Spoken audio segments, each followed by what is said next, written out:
बिस्मिल्लाहिर्रहमानिर्रहीम। अस्सलाम वालेकुम। आज मैं आपके साथ मूंग और मसूर की दाल बनाने का बिल्कुल नया और मज़ेदार तरीका शेयर करूंगी। जब आप इस रेसिपी से दाल बनाएंगे तो अपनी उंगलियां और प्लेटें भी चाट जाएंगी। इतनी टेस्टी और मज़ेदार बनती है और बहुत ही जल्दी बनके तैयार हो जाती है। बहुत ही आसान तरीका है।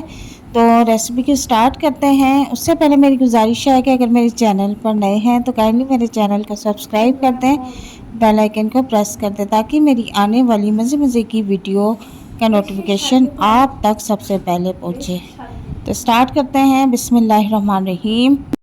सबसे पहले यहाँ पर एक प्याली मसूर की दाल ले लेंगे और इसको मैं बाउल में निकाल लूँगी। इसके बाद यहाँ पर एक प्याली ही मूंग की दाल ले लेंगे, इसको भी मैं उसी बाउल में ऐड कर दूंगी। अब इन दोनों को अच्छी तरह से साफ़ कर लेना है और 3 से 4 पानी इनको वॉश कर लेना है ताकि इसमें जो भी मिट्टी वगैरह है वो निकल जाए। और दाल को पकाने से पहले कम से कम 10 मिनट लाजमी भिगोना चाहिए। अब यहाँ पर एक कुकर ले लेंगे और उसमें मैं धुली हुई दाल जो है ऐड कर दूंगी और एक अदद प्याज कटिंग करके इसमें ऐड कर दूंगी और टेस्ट के मुताबिक इसमें नमक ऐड कर देंगे। और अब इसके बाद यहाँ पर 1 चम्मच सुरख मिर्च पाउडर और 1 चम्मच हल्दी पाउडर इसमें ऐड कर देंगे और 1 चम्मच धनिया पाउडर ऐड कर देंगे।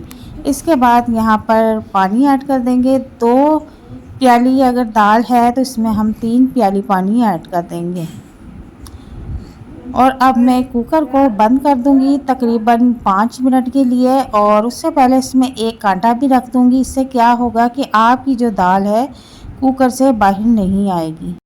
दाल को चूल्हे पर चढ़ाने के बाद यहाँ पर तड़के का सामान रेडी कर लेंगे और इन तमाम चीज़ों की इस तरह से हम चटनी बना लेंगे, पेस्ट की शक्ल में इन्हें तैयार कर लेंगे। अब 5 मिनट गुजरने के बाद कुकर को खोल लेंगे तो दाल की जो कंडीशन है वो कुछ इस तरह से है कि दाल जो है वो अच्छी तरह से गल चुकी है और चम्मच जो मैंने इसमें रखा था उसको निकाल लेंगे। चम्मच रखने की वजह से दाल बिल्कुल भी बाहर नहीं आई और बहुत ही अच्छे तरीके से जो है पक गई है। दाल गल चुकी है और अब हम इसमें तड़का लगा लेंगे।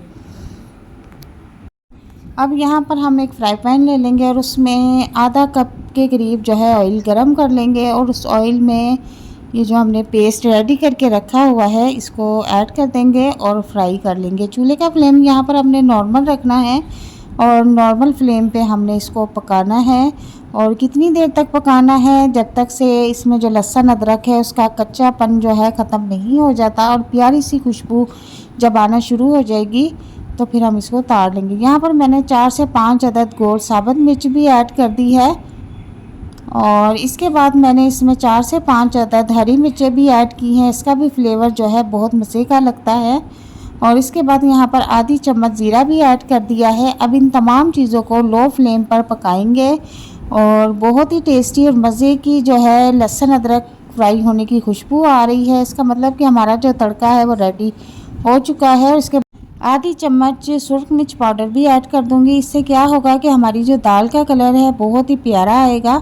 और यहाँ पर अब हमारा तड़का जो है वो बिल्कुल रेडी है और इसको अब हम चूल्हे से उतार लेंगे।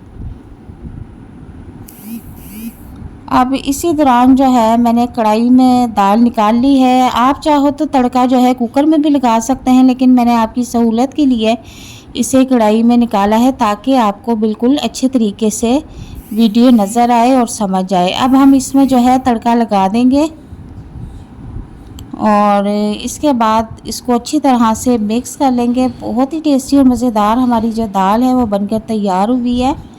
और अब इसके बाद हरा धनिया मैंने कटिंग करके वॉश करके रखा हुआ था वो भी इसके अंदर ऐड कर देंगे और अच्छी तरह से मिक्स कर लेंगे। और अब ये जो हमारी दाल है ये बिल्कुल तैयार है। मैं आपको किसी प्लेट में निकाल के दिखाती हूँ। इतनी टेस्टी और मज़ेदार दाल जब आप घर पे बनाएंगे तो यकीन करें रोटियां जो है वो कम पड़ जाएंगी और आपके घर वाले उंगलियां और प्लेटें भी चाट जाएंगे। बहुत ही टेस्टी और मज़ेदार ये दाल बनके तैयार होती है। आप इस रेसिपी को एक बार घर में ज़रूर ट्राई करें और रेसिपी अगर पसंद आए तो इसे लाइक और शेयर ज़रूर कीजिएगा। और अगर चैनल पर नए हैं तो काइंडली मेरे चैनल को भी ज़रूर सब्सक्राइब कीजिएगा। बेल आइकन को ज़रूर प्रेस कीजिएगा ताकि मेरी आने वाली मज़े मज़े की वीडियो का नोटिफिकेशन आप तक लाजमी पहुँचे। मिलते हैं नेक्स्ट वीडियो में। अल्लाह हाफिज़।